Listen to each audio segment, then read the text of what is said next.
Lubos nating pagdigtingin ang ating pag-iingat para sa kapakanan nating lahat.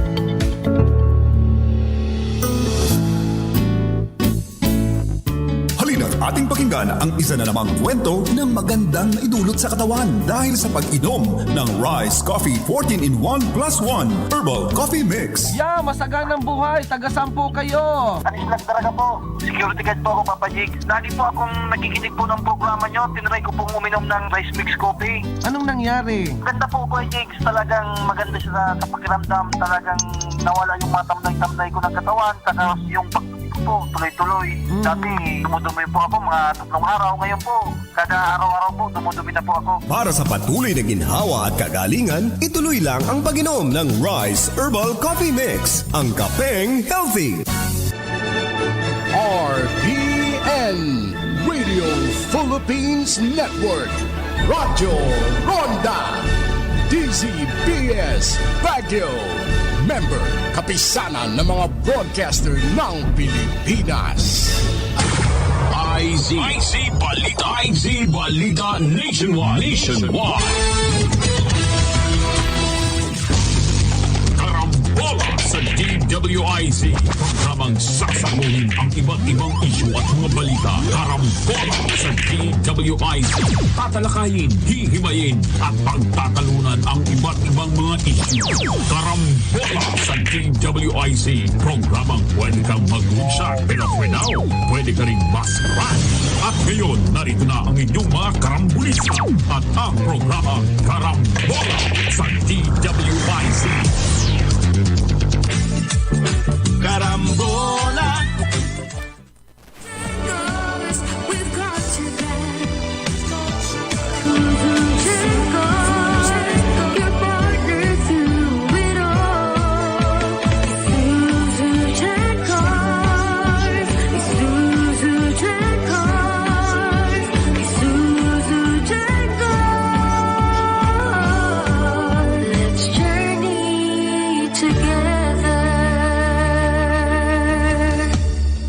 Visit Isuzu Gencars Makati, Isuzu Santa Rosa, Isuzu Batangas Santo Tomas, Isuzu Batangas City, Isuzu San Pablo, Isuzu Legazpi, and Naga. Makisali sa mainit na talakayan sa Karambola. Live na napapanood ang Karambola via DWIZ 882 Facebook page. Maaari ninyong ipadala ang inyong mga komento, opinion sa aming mga text line o tumawag sa aming hotline 470-1750-54. Karambola Nationwide. DWIZ. Ang bahaging ito ay hatid sa inyo ng NGCP. Balikan natin ang ating mga karambulista at ang programa Karambola sa DWIZ. Oh! Karambola. Nagbabalik ang Karambola kasama pa rin sa impilan, Conrad Banal. Nasa linya pa ba si Boss Donat? Nina, ako po si Trixie Cruz Angeles. Oh! Si Parin Jonat po kasi yung punong abala dito sa Experts Forum ng Kabangon Group. Yep. Okay. Mabalik tayo sa balot. May nagsasabi rito. Nabasa ko lang yung isang comment na napakaganda sinabi niya. Dapat siguro daw sunugin agad yung mga reject. Baka nga naman ko sa mapunta yun. Hindi naman public ang pagsusunog niya. Hindi yan droga eh.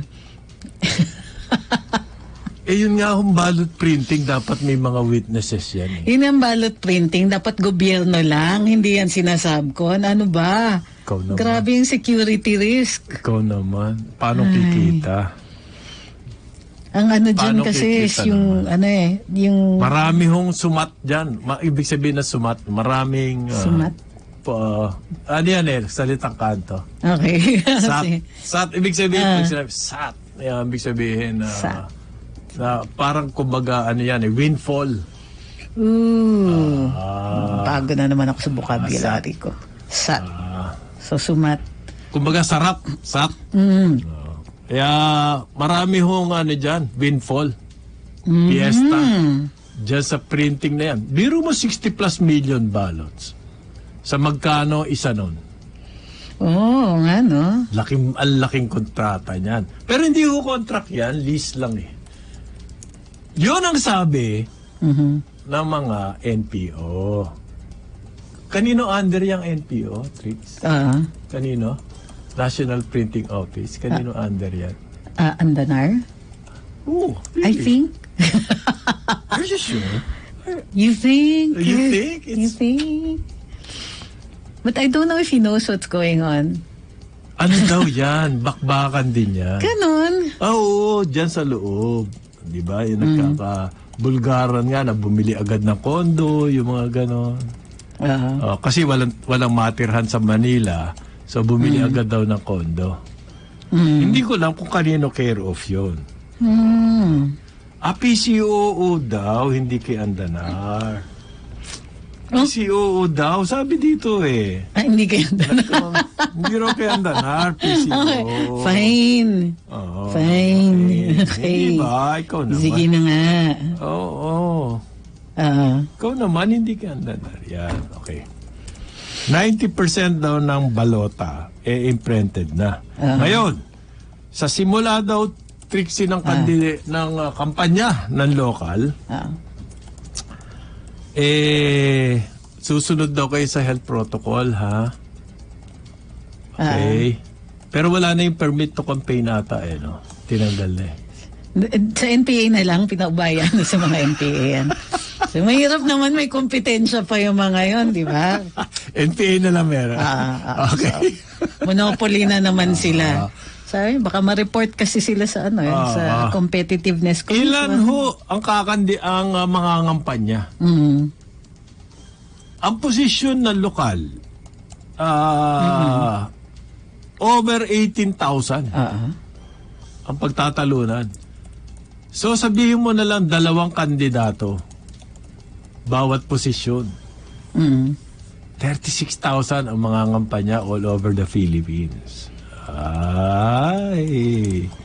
Okay. Ilan lang ho kasi yung post dyan eh. Okay. Halimbawa, si Martin Romualdez. Okay. Alam natin, walang kalaban. Siya ho yung siya yung umaalalay dyan sa unity team. Alam natin, walang kalaban yan. Okay. Meron daw ho paalala, bawal din pa rin ang selfie, talaga ha? Kiss-kiss ng baby, mga gano'n. Close contact, kissing, hugging, kakapit busy, selfie, paalala lang. Yan talaga inatupag, ano? Well, kasi ganito tricks eh. Natatakot pa rin kasi yung government. Now, because of this campaign period, magkaroon ng surge. Okay. So, understandable. Understandable. Well, bahala sila. Pero ito ho, sabi rin ng COMELEC, hindi na raw pwedeng baguhin yung partido ni Lacson doon sa balota. Okay, Aksyon Demokratiko pa rin yung kanyang partido sa balota. Kasi paano yun? Nag-resign siya sa harap. Kasi printed na yung ballots eh. Yes. Ngayon, yung pribilehiyo niya as a member of the party, pagdating ng election mismo, ang mga partido kasi may mga pribilehiyo yan eh. May watchers sila. Lahat. Tawag silang watchers. Yung mga results. They have access to, yun, may kopya sila ng results. Mga ganon. Wala na siya nun. Resign na siya sa party. Wala siya. Technically, siguro, wala na. Wala na. Kaya nga, masakit sa kanya. But he will continue daw, sabi niya, as an independent. Pero mahirapan siya. Wala siya ng mga access. Pero ang sinasabi naman niya is para naman daw siyang independent from the start. Umaga pa lang, inaabandon na daw siya. Na yan, eh. Kasi naman sa lahat ng tatanggapin yung partido, yun pa. Tapos, in the meantime, juxtaposed with that one, on the same day, nag-announce ang NUP, yung National Unity Party, na ini-endorso nila yung UNITEAM. Alongside with that was the Palma Party, yun yung kina James Layog. Sina Sir Greg yun, unasan. Nag-ano din for the UNITEAM. Nag-endorso din? Nag-endorso din. Yung mga military, hindi nag-ping? You mean? Ex-military? Well, it's possible na dati silang nagsusuporta kay Ping but not nagsusuporta sa party. Yung kina Alvarez. So, without, with Senator Lacson as an independent, wala silang, paraan Partido. para magsuporta din. Ibig mo sabihin, maski si Trillanes, di nila sinusuporta. Nahirapan na nga magsalita si Sabi ni Trillanes, internal survey daw. Oo. Lamang pa rin daw ang kalaban. Pero gaining momentum. Internal survey yun. Nasaan na kaya yung momentum na yun? Kaya bang panic, ibigay yan? sabi nga ni Jonathan, panic na. Di ba? Aha. Pero yun, of course, before that, di ba, yung PDP laban. So, nakikita nyo na the writing is on the wall. Pero ini-insist ni Andanar na kuninforme niya na nag-meeting ang presidente at si Ferdinand Marcos Jr., son and namesake of the late dictator Ferdinand Marcos, na nag-meeting daw. Okay. It's become a joke, ha? So, ano daw ang pinag-usapan? Okay. Well, mainly daw, pangaral na parang tatay.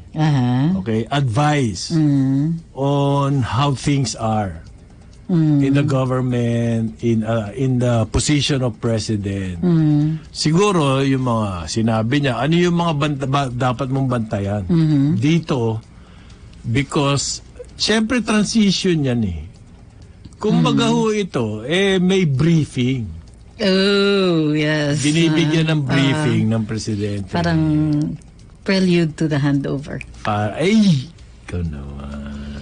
Siyempre, pwede niya naman sabihin wishful thinking Pero yung wishful thinking, the odds are in Ano daw yung ibig sabihin ng productive tete at tete? Tete at tete. Tete means head. So, actually po head yan, to head, masinsinang usapan. Yeah. Ibig sabihin nun, na French, pag ganyan ang narinig niya na masinsinan na usapan. Yep. Yan daw ho ang nangyari doon sa meeting. Pero sabi ni Andanar, wala pang endorsement. Lagi niya sinisingit yun. Wala pang endorsement. Sino nagsabi yan? Wala pang endorsement? Andanar. Nag-usap nga sila pero wala pang endorsement. Nag-attempt nga siya to weasel an endorsement out of PRRD. Na alam naman ni PRRD kung sino yung gusto nila, obviously not the unit team. Kaya humirit siya, mahirap naman mag-endorso tapos matatalo. Yun na nga. So may hirit to si Andanar. Anong hirit? May kargado, ibig sabihin. Kapag nagsasalita. Kasi iba yung wish niya dun sa nangyayari Ayun. Ba't gusto nilang kumampi sa talunan? Perdigana ba labanan? Hindi naman perdigana Pababaan. Di ba golf ganun din? Pababaan ng score? Ng score. Di ba ganun yun? Tama ba ako? Yun. Mas magaling. Hindi. Kasi number of strokes, di ba? Number of strokes. Pero ang binibilang doon kasi, ang stroke, hanggat maaari, wala ka ng stroke. Yun ang maganda. Paano tatalbog yung bola? Hindi nga naman pabaligtad no? Mas mababa score, mas maganda. Yes. Sa lahat ng sports. Tsaka parang minsan you feel stupid dahil you hit a ball 200 yards tapos susunod mo yung bola. And you hit a little ball. A little ball. Into a little hole. Tapos hit the ball. Pipilitin mo 400 yards away, pipilitin mo i-shoot yung maliit na bola sa isang maliit na butas. Correct. Laloko ko. Kasi yung nag-golf sa amin dati, si Papa at saka yung dalawang older ko na kapatid. Ang mga military. And their kids. So, ang ate at saka ang kuya. Parehong nag-golf yan. So, tuwing pupunta sila, I drive the golf cart. And they hit the ball, walk, hit the ball, walk. Nadala na lang akong libro. Golf kayo dyan. So, I saw... Sabi ni Robin Williams, lasing daw yung nag-imbento ng golf. Lasing, nung inimbento. He's a Scotsman, so most likely, tinatalo lang ng mga Irish yung lakas ng inuman dyan So, most likely, So wala pa daw ho endorsement. And who cares? Sabi ng mga analyst po, ganito. Yung anak ni Duterte, tumatakbo bilang Vice President ni Marcos. Di ba? Okay. Sa mga tao, natanggap na nila na si Duterte, kahit quietly, kahit hindi sabihin, mas sa loob-loob niya lang, gusto niya manalo yung team ng anak niya. Siyempre, alam nga naman mag-endorse rin siya. But for some political, whatever reasons, okay, hindi siya pwedeng openly mag-endorse. Okay? Yan ang sabi ng mga analyst. Ngayon, Because he belongs to a different party. precisely. Ngayon, yung partido niya, Umariba na. umariba na. Okay? Does he still have to pronounce? Sabi ng mga analysts, it doesn't matter anymore. Okay? Doesn't matter anymore. Ito ho mga sinasabi ng mga analysts, magbasa kayo. Doesn't matter anymore with 45 days to go. Tingin nyo makaka-turn around kung iba in-endorso ng presidente? Kaya niyang i-turn around yung trend? A trend that has been going on for 5-6 months? In 45 days, you will reverse the trend with your endorsement. Kaya nga yung endorsement yung Aksyon Demokratiko for Lenny, they think they can turn the tide? Di ba? You simply, the double north. Oh, grabe. Grabe! They're so galing. Nakakatakot. Manginig kayo na kayong lahat. Di ba? Hindi nga, makinig kayo sa mga analyst po. Kaya nga This trend has been going on. Yan, Sarah, yung tandem, avalanche kung tawagin sabihin ni Alex Magno. Although mahirap ang spelling. Kaya ano nila. si Boss Alex kasi he can spell that. So, the rest of us. Okay. Mga husay sa spelling, professor yan. Kaya nga. May PhD yan. Sa ibig France sabihin, pa. publish or perish. Kaya avalanche is a French term. Nag-PhD siya sa France. So, alam niya i-spell yun. Talaga? Sorbonne? So sa atin, tambak na lang. Tambak. Huwag na avalanche. 6 months, yan po ang trend. All of a sudden, nag-declare, Lenny na ang Davao del Norte. Parang, makinig ka na kayong lahat. You expect to reverse this avalanche? Kandidato nga nila, hindi nila maiahon Tulong pa sila.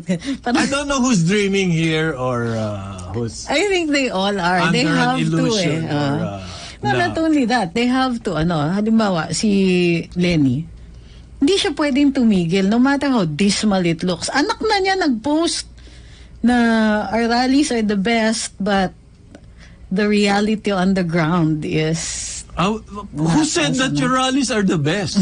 Sila lang. Siyempre, hindi naman nila pwedeng, they cannot backtrack from their PR, di ba? As far as they're concerned, ang project nila, ang galing-galing ng rallies nila. But really, what is the value of their rallies if there are no conversions? Sabihin na natin, pinakamagaling ever na rally. Too little, too late. Walang conversion Pero sa akin, these things are expensive. Aminin nyo na lang na you bus people in, di ba? Na, pasakay kayo, may pamerienda, may pa-props, whatever. T-shirt lang. T-shirts, ganyan. Expensive yan, pero they don't translate into votes. So, kumbaga, what are you doing? Nagyayabang lang kayo? O Hindi kasi reaction, ang tingin ko, reaction to doon sa gadambuhalang motorcade na spontaneous po yon. Yung QC ni BBM. Yung QC at naggulantang talaga ng lahat ng politiko doon. It never happened before. And you could see on video. QC pa. Na video, actual video, you could see the spontaneous reaction of people. Correct. QC is pugad ng dilaw. Okay? Hindi yun. At saka with a mayor who is, although in theory, BBM. Actually, so they had so many months to plan this mga rally-rally na ganito. Yun ho yung panagot nila. I don't think that's the right sa lahat ng mga ginagawa na unity team, hindi dapat yun na sinagot nyo Dapat sinagot nyo ho, yung nag-galvanize ang mga tao because of nung nagkampi si Bongbong at si Sara. Dapat may equivalent kayong ganon na kagula-gulantang na, di ba? Na action and everything. Hindi rally. Kumbaga, napaka-superficial. Hindi, it does not capture the imagination of the nation. Wala she hasn't. She had 5 years. Hindi nga, kasi ang isang partido po, merong mga principles siya, vision na sabihin na natin. Nung nagsimula yan na itinatag mo na partido, yun ang inyong vision. Yun ang inyong, halimbawa, partido federalismo. Anong vision niyan? Gusto niya magkaroon ng federal government sa Pilipinas. Di ba? Si Lenny, tumakbo independent. So, anong mga principles na basic principles na isang partido na wala? Independent kayo. Kasi nagkagulo sila sa liberal. Kaya, natanong ko lang, si Lenny is running as an independent, di ba? So, hindi siya liberal party. Kaya nga, so, sino magbabantay ng balota niya? Liberal? Siguro. Hindi ho registered dyan sampayan as a party. Convenor lang sila. Paano yun? Di ba ang gulo? Ang gulo ng political organization nila. Okay, makikita nyo nga, ganyan din yung Pacquiao ang nangyari sa kanya. PDP laban siya. Wala nangyari, nagkabakbaka sila doon. Umalis siya, pumunta siya sa iba. Yeah. Okay? Si Dumas-Gos-Gos, ganun din. Ano mo ang partido may hawak sa kanya dati? Yung kay Rocco, ngayon. Dati wala siya. Ano ba sila? Action? Hindi ko alam. Action Demokratiko. Action. Action Demokratiko. Pero galing siya sa NUP, galing siya sa NUP. Pera din yata yung problema. Hindi nga yun ang hirap Di ba? Yan nga kung makatalo ng partido dito, parang papalit lang ng sapatos It doesn't sit well with the electorate. Yun ang problema. Or with the ma-identify. Sakit kaya identify? Or with the campaign contributors. Don't forget, major factor sila. At saka yung messaging kahapon. Mabuti pa ang CPP. Alam mo kung anong kanila pinaglalaban. At least, Alam mo, klaro. Di ba? So, ito ba mga ibang political party dito sa atin? Klaro ba? Sino nakapag-galvanize ng ang kanyang plataforma bukod tangi lang si Bongbong at Sara?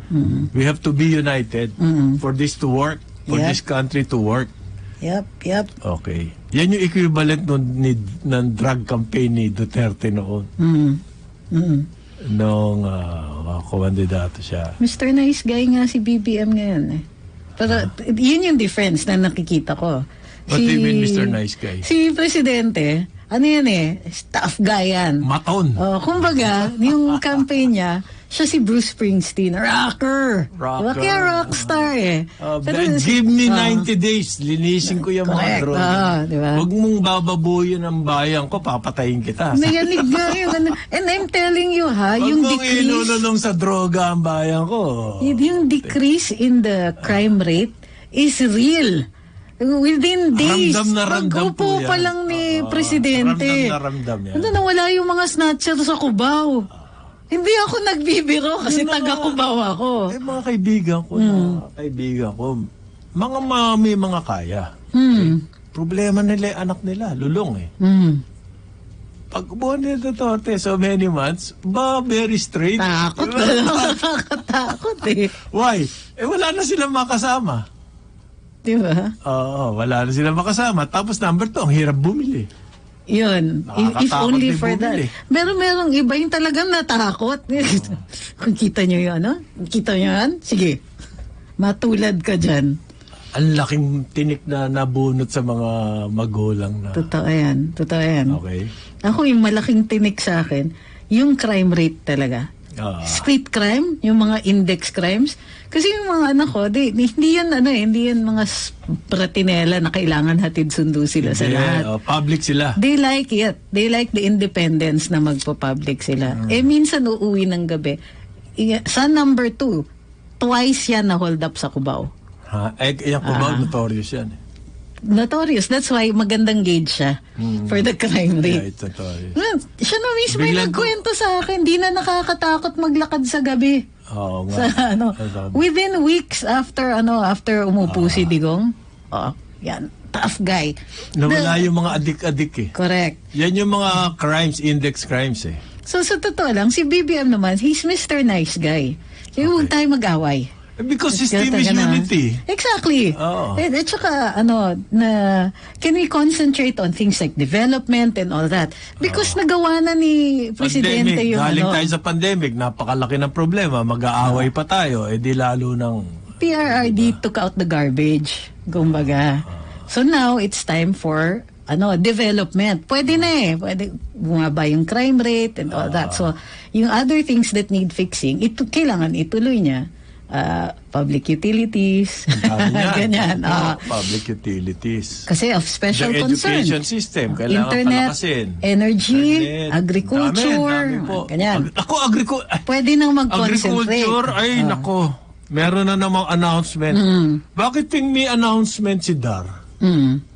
Yung paborito sekretary ni Mener. Paborito mo ba? Number 1 para... Number 2? Number... Ang ilan ba talaga si Dar? Department of Agriculture. May announcement siya tungkol sa importation. Bakit ganon? Ngayon, ang announcement niya, pwede na raw mag-import ng beef, live cattle, and such from UK. Grabe. Opening more. It's always about... It's about importation. Totoo yan, It's always about importation. He has nothing to say. We have to import more rice. We have to import vegetables. Ang sagot sa mataas na presyo, import. Ang sagot sa naghihirap nating magsasaka, import. Panay import. Mataas ang input costs ng ating agriculture. Import! One size fits all. Import tayo lahat. Timbong bubukas ng bibig. Importation na naririnig mo eh. So, magbabalik ang karambola. Oras natin, 9 o'clock ng umaga. Oras, hatid sa inyo ng NGCP. This time check is brought to you by Petron. Fuel for everyone. Karambola sa DWIZ. Ang bahaging ito ay hatid sa inyo ng NGCP.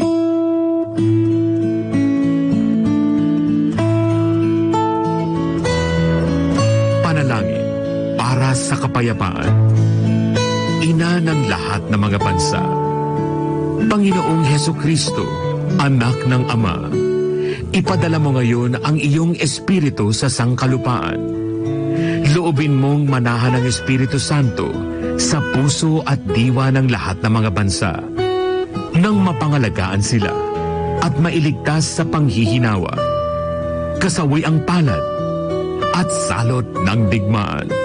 Nawa ang ina ng lahat ng mga bansa, ang mahal na Birheng Maria, ay aming maging tagapagsanggalang. Panalangin para sa kapayapaan.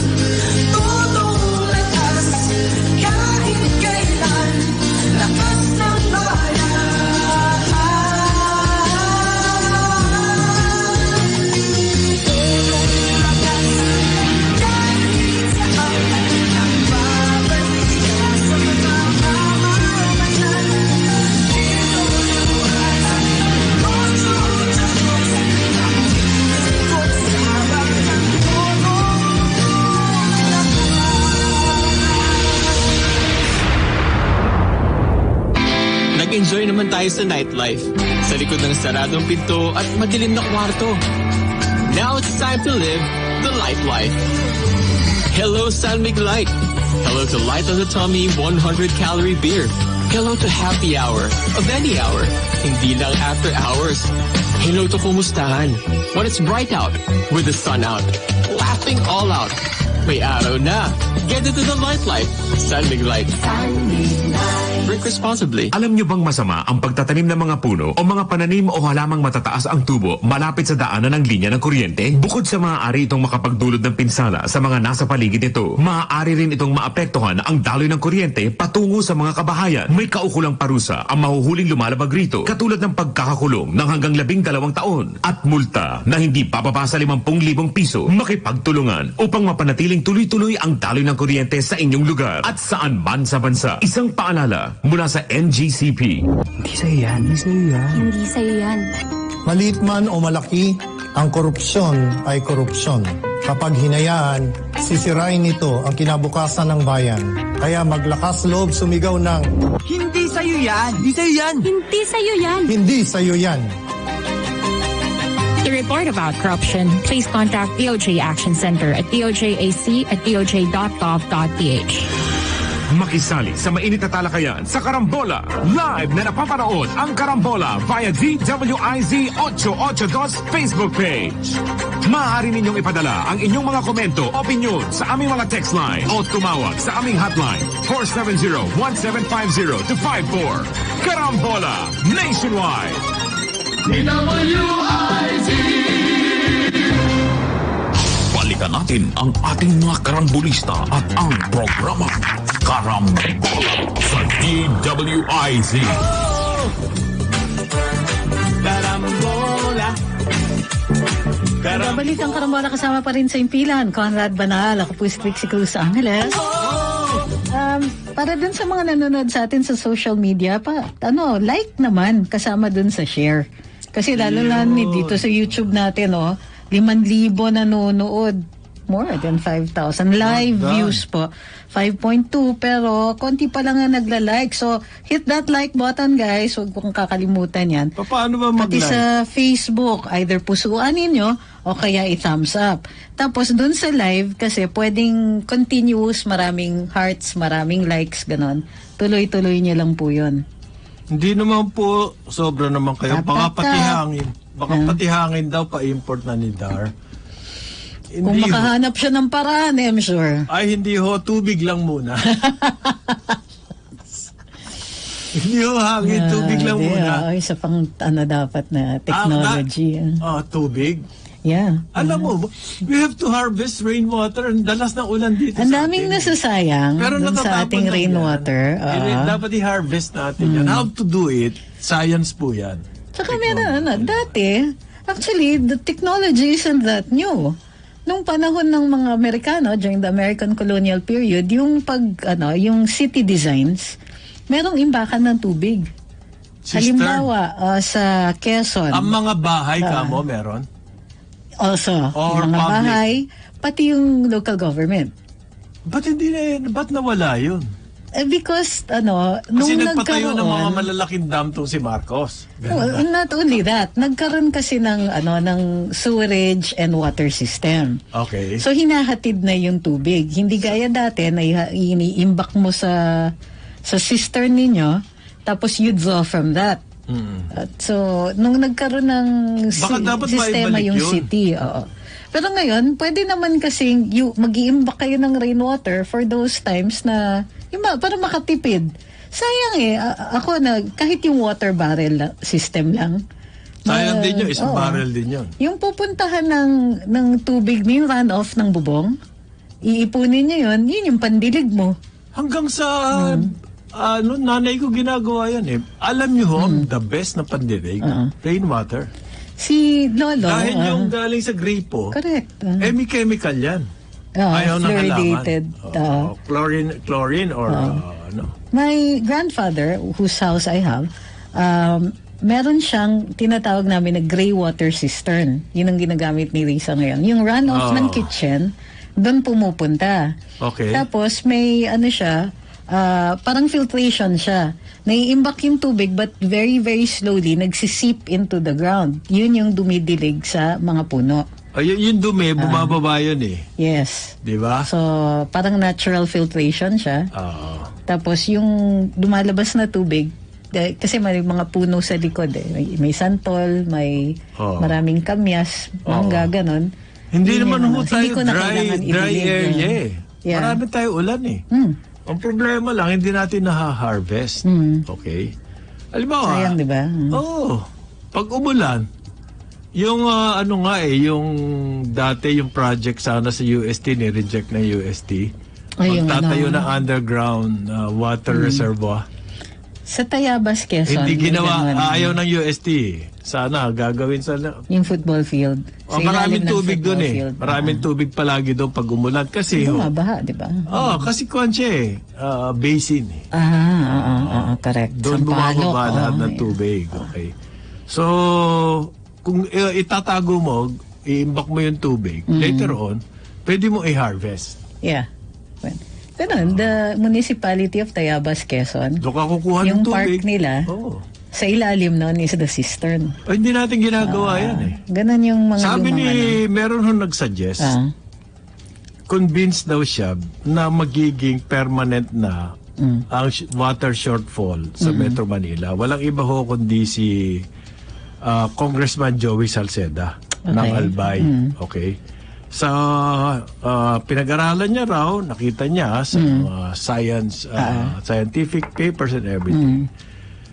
Magiging normal yan, the new normal, ang water shortfall taon-taon sa Metro Manila unless we do something. So, ang next president daw, dapat kasama yan sa kanyang platform of government. And it's not going to happen only in Metro Manila, by the way. Talaga hong may water problem worldwide. Yeah. It's worldwide. The earth is made of what? 80-90% water? 3/4. 3/4. So that's 75% water. And yet water is the problem of mankind. Sorry, 2/3. Bigger pala yung 2/3. Ay, ano mo yung bigger? 3/4 tama. 3/4 is bigger. 3/4 is bigger. 75% water. Okay. So, pero problema ng mankind ng tubig. Why? It's the management. Hindi natin ma-manage yung ating sources ng tubig. Inaaksaya natin. Sayang. Binaboy pa nga natin. Pinagpuputol natin yung puno sa mga... Yan. Tapos magtataka kung bakit walang tubig. Ayan. Mga ganon. Nagiging runoff kasi. Imbis na nakokolekta doon sa bangka. So, dapat daw nasa plataforma na yan. Well, wag ka na malungkot, Joey. Kasi sinabi na ni Marcos yan. Correct. Nauna na. Pinag-usapan niya Sensya na. Wag ka na malungkot. Sinasabi niya pa nga, yung huling-huling pinatayo pa ng tatay ko yan. Di ba? Yung the only water source in Metro Manila. Okay. Ay, naka. Paano kasi ako gusto ko nang gawing yung rainwater ma-imbak ko eh. Yeah. Kahit na isang tangke lang.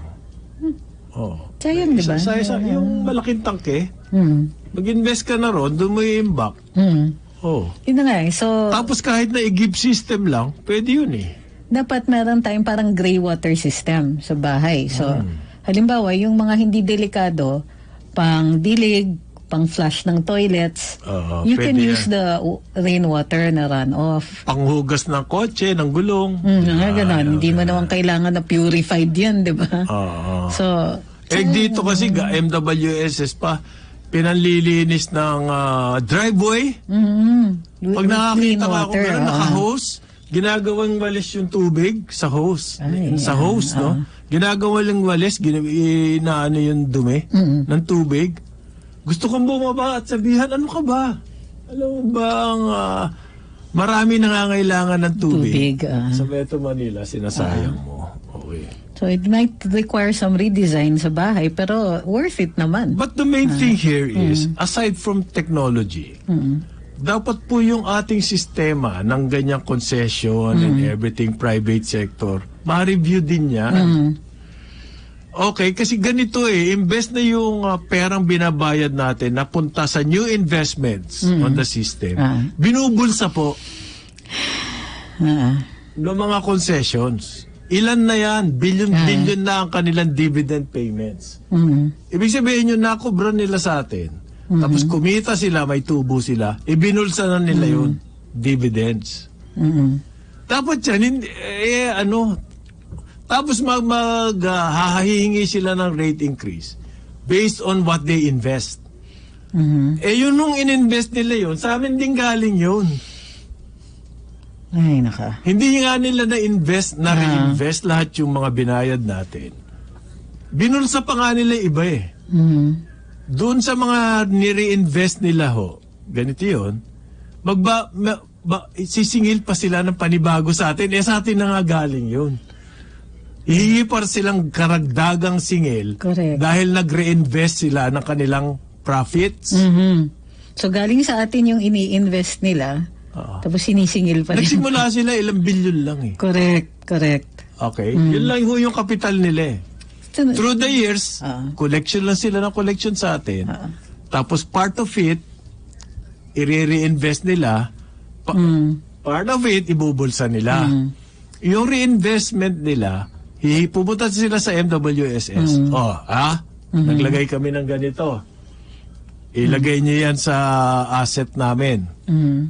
Doon sa asset na yon, ibabase kung ano na naman yung singil nila. Hindi kayo nakapansin, pataas ng pataas ang presyo ng tubig natin. Dapat siyang pababa dahil nababawi na nila yung investment. Yung investment nila. Natin. Yung investment natin. Sa atin ang galing yun Pababa ng pababa dapat yan. Hindi pataas ng pataas. Why? Kasi po mali. Ang rates, ang water rates natin, nakabase kung magkano kanilang assets. Siyempre, padagdag yung asset na yan kasi yung kinita nila galing sa atin, ibinabalik nila sa sistema. Pag binalik mo sa sistema yan, hihingi ka na naman ng karagdagan rates. Magmula nung nagsimula yung water concession na yan, paakyat ang singil sa tubig. Buti sana kung napakaganda ng quality ng tubig Ang problema ko, hindi pwedeng inumin. Ang mga klase ko, Trixie, nagkakabit pa ng filter sa simula, doon sa may kontador. Doon pa lang nagkakabit na sila ng filter. Kasi meron silang nakita mga scientist galing sa US na content ng tubig na hindi nila gusto. So doon pa lang naglalagay na sila ng filter. Hindi po doon sa gripo doon pa lang sa kontador. Meron na silang filter. Yep. So doon sa mga nagtatanong, bawal ba daw ang deep well? Bawal po. Pinapaalam yan. Kasi ang ginagawa nyo is mag-install ng deep well, yung debomba. Okay. So, nag-extract kayo ng tubig from the water table. So, there are two reasons kung bakit bawal po yan. Pagka masyadong maraming nag-extract ng tubig from the water table, nawawalan daw ng pressure dun sa ilalim. So, what we call land subsidence, bumabagsak yung lupa. The second is that according to the water code and the constitution, all the resources belong to the state. So hindi nyo basta pwedeng igiban ng tubig because that doesn't belong to private persons, it belongs to the state.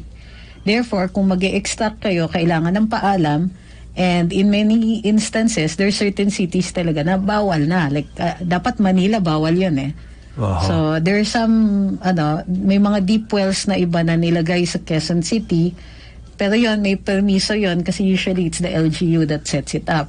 Ibig sabihin, pinayagan kayo. But otherwise, you have to ask permission from the LGU and the So, hindi basta-basta kung pwede ka mag-deep well? No. Hindi talaga. All resources nga belong to the state. So, yung extraction Naalala ko noon, nag-deep well paalam. kami sa 1979. Noon, hindi pa bawal. Oo. Kasi dati wala namang hindi maabot yung sistema doon sa ibang lugar. So, deep well is a necessity. Okay. Nung nagkaroon na ng sistema ng tubig, ng paghahatid ng tubig, dapat binabawal Alam mo, na yun. yung mas masarap pa yung tubig galing sa ilalim. Hindi, hindi. Hindi ka na nasarapan? Siguro Ako it nasarapan, depends. Tubig poso? Depende yan. Mas gusto ko pa eh. Depende sa geological makeup ng lugar. Kung yung deep well ninyo, yung malalim talaga, maraming strata, filtered siya. So almost nasa level ng ng parang aquifer, ano bang tawag doon? Nakalimutan ko.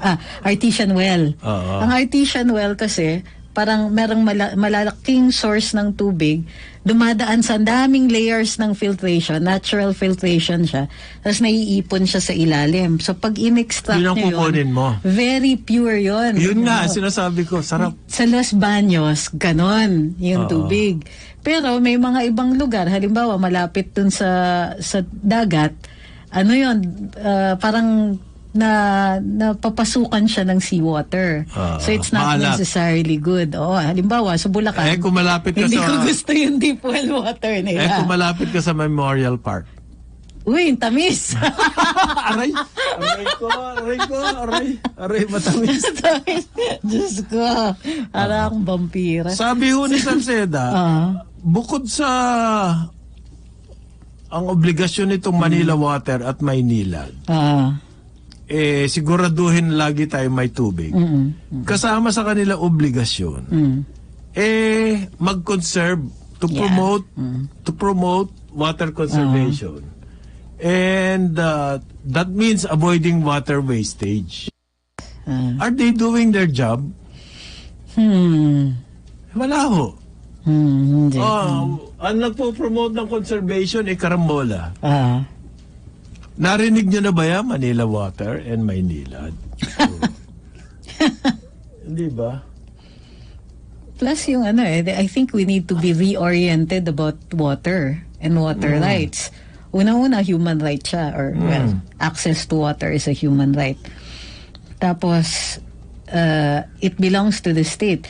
The way we're managing it, yung sinisingil tayo ng per cubic whatever ng tubig by water concessionaires who act as if kanila yung tubig. Hindi ba kanila yun? Sabi nila kanila daw. Diba? Tapos they only pay parang pagcore lang. Magkano lang binabayad, steady na beggars cannot be choosers. Correct. May standard fee. Fee! Parang NPO pa na. Exactly. Pero, ang singilan ng per cubic meter ng tubig, ang laki. Ang laki sa atin. Why isn't, ewan ko, I don't understand why they don't consider this. 40 billion na atay nabulsa yan isang kumpanya dyan Si Salceda raw ho, formally will ask MWSS and the water companies na bigyan siya ng briefing kung ano ang kanilang strategies. Yan. Para ho magkaroon ng water conservation and avoid wastage. Okay. Huwag natin lokohin ang sarili natin. This is a serious matter. Yeah. Yung water shortage. So, sinong tatamaan dito? Hindi yung mga tao sa Makati. Sa mga exclusive villages. May mga tangki ho yan. May mga tawag dito yan, na cistern. Yeah. May mga sistema sila to avoid any inconvenience kung sakali mawala ng tubig. Alam ko yan, nakikita ko sila. May mga swimming pool sila. Yung mga swimming pool na yun, pag nawala ng tubig, pwede sila maligo ron. Correct. Pwede mo pa kayo pan-toothbrush. Pwede mong igiban. Igiban niya swimming pool. Sila ba tatamaan? Hindi. Pag na yung mga water shortage, sinong tatawaan? Yung mga nasa depressed areas po. Dahil wala na nga silang water connection, wala pang tubig. Iigib ka. Pag igib mo, mahal yun. Tapos can you imagine? Kasi water shortage. In an archipelagic country, bumibili tayo ng tubig. Umiigib. Bottled water is the biggest travesty of all.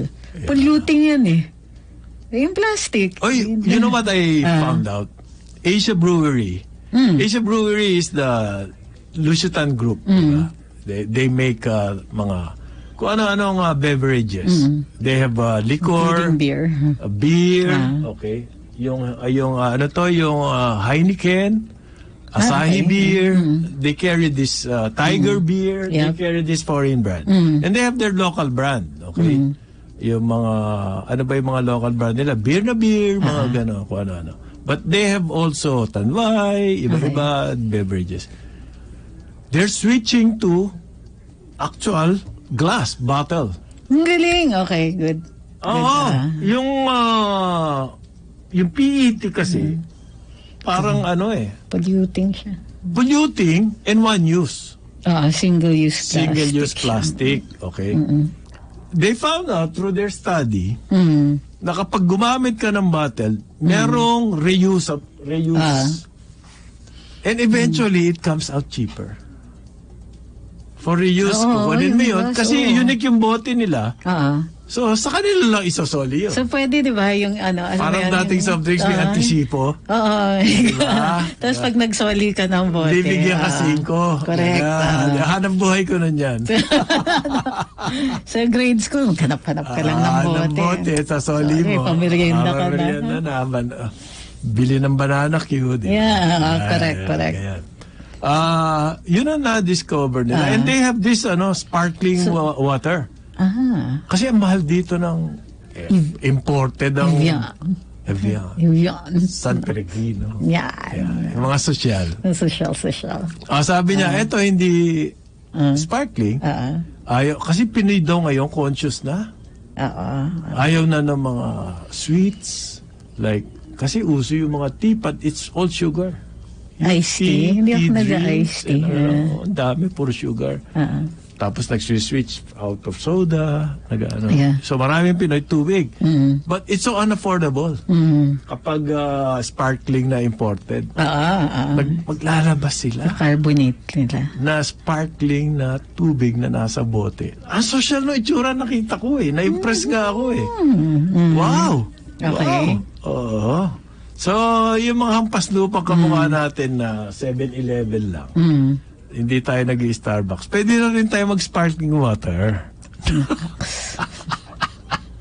Pwede na social. Pwede na tayo. Drinking sparkling water. Sparkling water. Sparkling. Bis na bottled water. Nakapet yan. Sparkling water. Glass bottle. Ang social, no? Yeah. Pero actually, it makes sense. Naalala ko yung mga chocolate chocobin. Chocolate. Diba? Gustong-gusto ko yung yung bote ng Magnolia. Yung chocolate, yung parang katumbas nung milk bottles ng US. Yung Chocobee, parang soft drink bottle. Yeah, parang gin. Parang bote ng gin. Yeah. Yun. So, I'm glad we're going back to glass bottles. Kasi kunwari, kahit mabasag yon, hindi siya bad necessarily for the environment. It recyclable, even broken glass. Even broken glass, you can melt it down. So, yun yung maganda dun sa... kasi ang plastic, kawawa ang marine life. Oo, yun yung water shortage. Kailangan talaga magkaroon ng conservation campaign. Ang example nga na ginagamit ko, yung sa South Africa, do sa Cape Town, yung Day Zero. The day will come, wala silang maiinom ni isang patak na tubig. How do you prevent Day Zero here in Metro Manila? Kasi talagang seryoso tong water shortage. Wala tayong maiinom pagdating ng araw. How do we prevent that? We try to conserve, number 2. We try to harvest rainwater, but that will take some investments. Yeah. Tapos kung pwede sana patinuin itong mga water concession na to. Dahil sobrang pagsasamantala ng palagi na lang increase. Well, hindi nyo ba kami papapahingahin sa increase? Wala bang rate rebasing na pababa? Lahat na lang ng increase. Wag mo na nagsimula kayo, puro is... Tapos hindi na namin nabawi-bawi yung... yung investment natin. Kaloka tong mga to. Di bali sana kung parang kuryente kayo, binibili niyo yung fuel eh. Correct. Sa atin na nga nanggaling yung puhunan. Pati yung nila. Yung dam, sa ating galing yun. Tayo nagbayad. Correct. Siningil pa tayo. Siningil tayo doble. Hindi, government paid for it. Siningil tayo. Anong contribution nila sa water system? Billing system. Hindi nga seryoso. That's the only thing they have. Sa kanila na pupunta yung tubo. Well, siyempre, siguro, meron mga dating politiko, bakas dyan. binibigyan nyo rin. Oh, hindi natin masabi. Oo. Pero, tapos yung conservation man lang campaign, iaasa nyo pa kanino. Sabi ni Salceda, kayo na gumawa niyan. Kasama sa kontrata yan eh. Correct. Total, laki-laki ng pera nyo eh. Ano ba mga technique to conserve water? Huwag kang iinom? Hindi ho. Ingat sa tubig. Halimbawa yung mga drip. Kailangan chinecheck yan. Ako, umiinit ang ulo ko pag may naririnig akong kasilyas na ano eh. Yung tuloy-tuloy. Ay, yung water na Yun dapat pinapaayos parati yung ano. Hindi, maski ikaw mag-isa kaya mo ayusin yun. Correct. The whole thing is replaceable eh. Patayin mo muna yung water source. Tapos palitan mo yung buong mechanism sa loob ng tangke ng toilet. Dali-dali lang gawin. O, pag may water drip, buksan mo yung gripo, palitan mo yung gripo mismo kung kailangan na palitan. Ganun ho, number 1 yan. Tapos yung tubig, ingat sa paggamit. Yung hugas-hugas ng kotse, naku po, lakas niyan. Okay, oo. Ang lakas niyan, hugas-hugas ng kotse. Pinangwawalis sa driveway. Ay, sayang nakakita ako ng ganun eh. Dapat drinking water nga yung mga yun eh. Pero ito yung problema nga sa water concessionaires natin eh. Hindi nga drinking water. Hindi drinking water. Nasa linya na magsisimula na.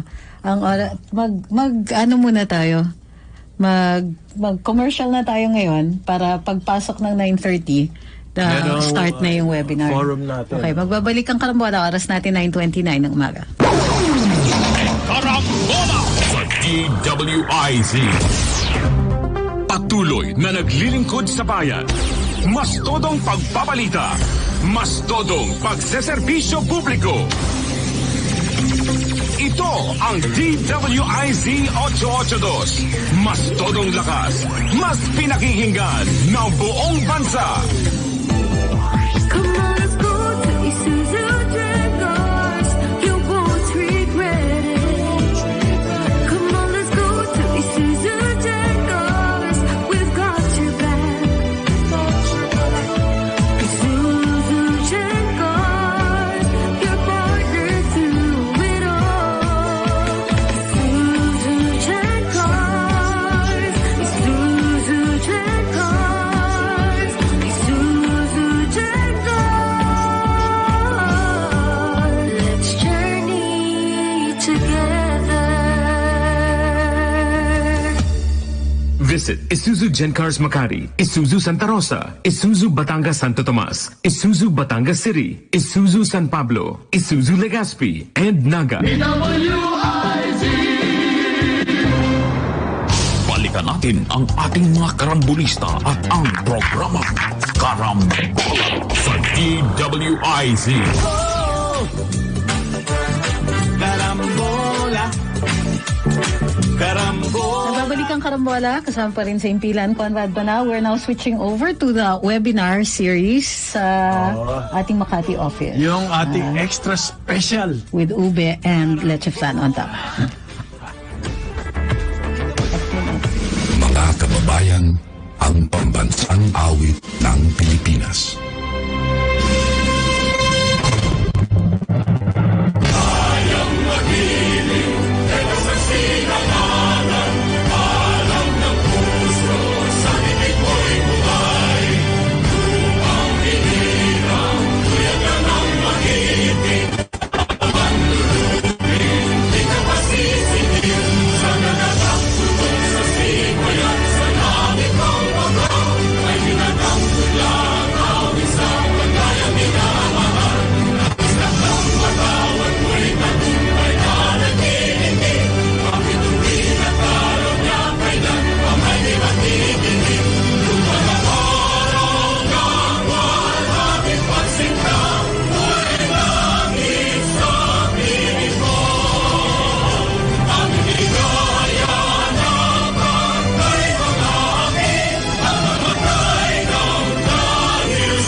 Unang magandang umaga po sa atin lahat. Tayo po ay nandito ngayon sa pangumpisang launching event ng ating forum on issues and concerns from 2020 to and beyond. Bago po tayo mag-umpisa, atin munang pasalamatan at kausapin at paghinga ng ating host actually dito ang nagbigay sa atin ng kaparaanan para tayo magsama-sama dito, ang ating CEO ng ALC Group of companies, ang media group, si Boss Edward Cabangon Chua. Salamat, Sir Jonat. Welcome to Politics and Governance. This maiden first, how do you say that? Launching event of our forum. Sponsored by the ALC group of ALC Media Group. ALC stands for my dad's name, Antonio Lim Chua. Please allow me to introduce to you the expert, the panelists on today's event. Eunice Celario from Filipino Mirror. Eric Ines, co-convenor. Ma'am Chuchay from Business Mirror. Lito Cagney from Philippine Graphics. Of course, Sir Jonathan de la Cruz, Karambola and DWIZ. Sarah Helbisan, co-convenor. And of course, our very dear friend, Attorney George Briones. And Bishop Jess Ramos. And Mr. Bishop Jess Ramos. Jess Ramos, thank you for joining us in today's event.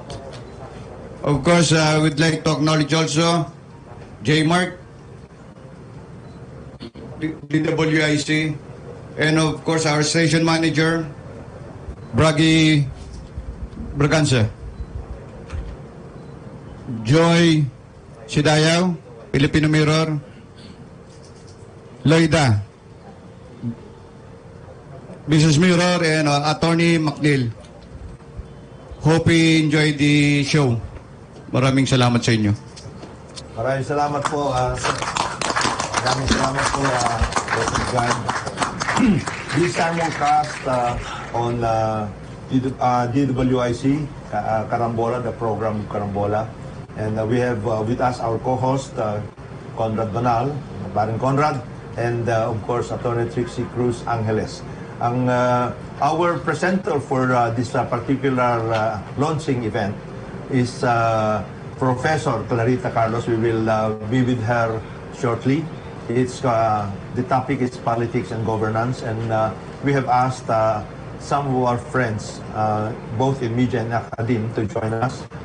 Dr. Professor Antonio Contreras from De La Salle University, and Professor Alex Magno. Unfortunately, this particular activity was supposed to have been launched last March 21st. So they are not here with us now, but we have with us our other friends who are going to be part of this lively activity.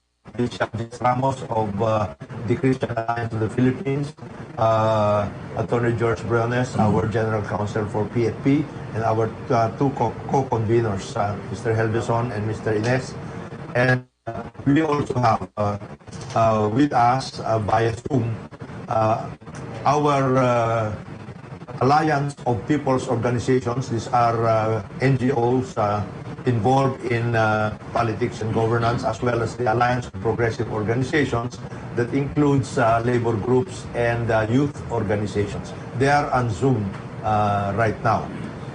And of course, also on Zoom, which we expected kanina, yung ating publisher ng Manila Standard, si Sir Rolly Stabili was with us yesterday.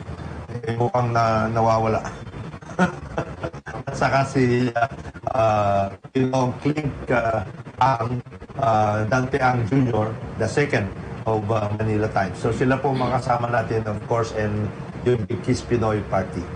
So, nandiyan na ba sila, no? Paring Conrad at saka si paring, at saka si Trixie. Good morning, paring Conrad and Attorney Trixie. Good morning. Interest. Oh. So, ready na ba si Professor Carlos? And with her, from remote side, sa UP hostel, si Joel Paredes, isa sa mga reactors.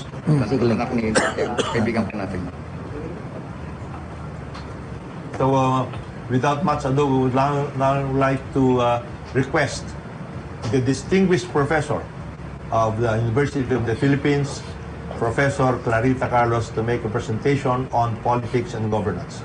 Ma'am, magandang umaga po sa inyo. Good morning to everybody. Can everybody hear me clearly? Opo, opo. Okay, that's great because I'm surrounded by, we're here in the garden of the hotel and I'm listening, at the same time listening to you and listening to all the critters around me in the trees. Okay, Joel has informed me that I have, a few minutes to lay out some provocative observations that I have made as a political scientist. And what I really want to do is condense a large part of what I have seen and observed in our politics and to what extent the new leadership in July 2022 may in fact address them. Okay, so let's talk about our democratic deficit. And one very clear factor that we see is what happened yesterday, where you saw Pampilo Lacson suddenly being let go by supposedly his political party because the top honchos of that political party suddenly decided that they want to change, to migrate to another standard bearer. So why is this happening? I mean, this is both absurd and unacceptable. Well, that's because you have a very, very broken and compromised political party system. Can you imagine how, those people who are running right now, 10 of them, they were not vetted by their political parties, or if at all, they were chosen by political parties which they themselves established at the moment. So, unfortunately, the political party system is so compromised that anyone can just, register a political group in the COMELEC and say, voila, I'm already a political party and I will have X as the standard bearer. Now, what is so wrong about this setup? Well, you can have a standard bearer who, galing lang siya sa kawayan and bigla na lang bumulusok siya sa national realm.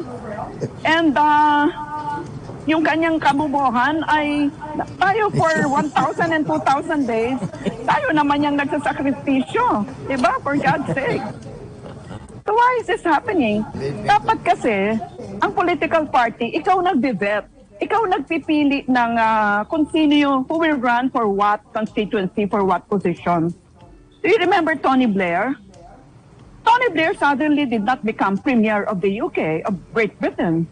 Tony Blair, early on, I think he was 16 or 17, was admitted or applied to the Labour Party of Great Britain, and his leadership skills were honed through time. Well, here, we suddenly catapult somebody to a national position, and they didn't even win as dog catchers in their barangay. Of course, I'm exaggerating to make a point.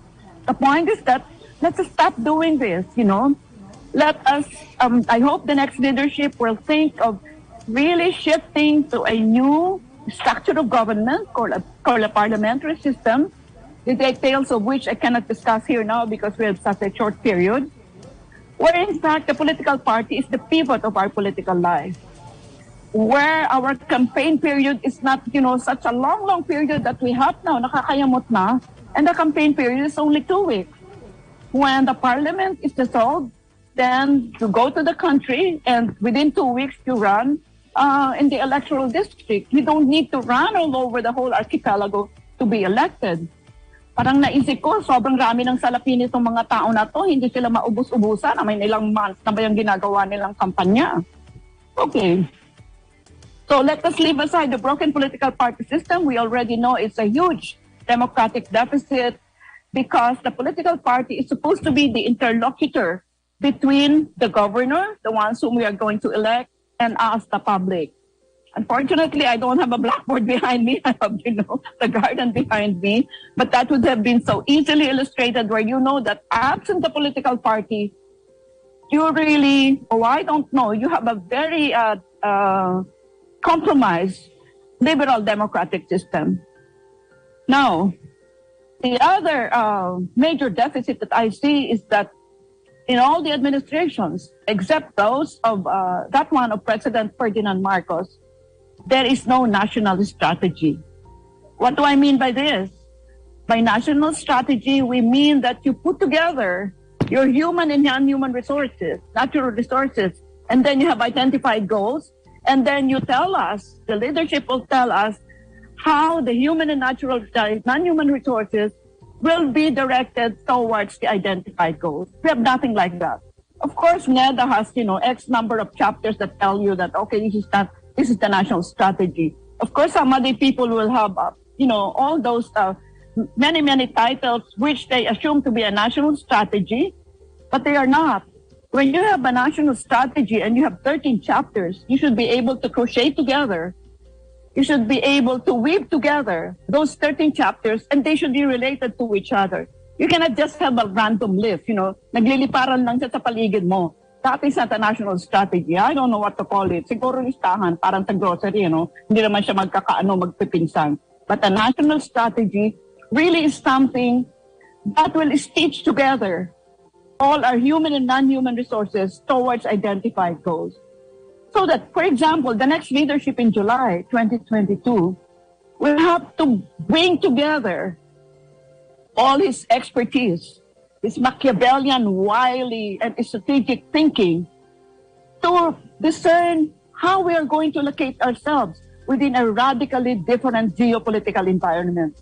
The world is so complicated.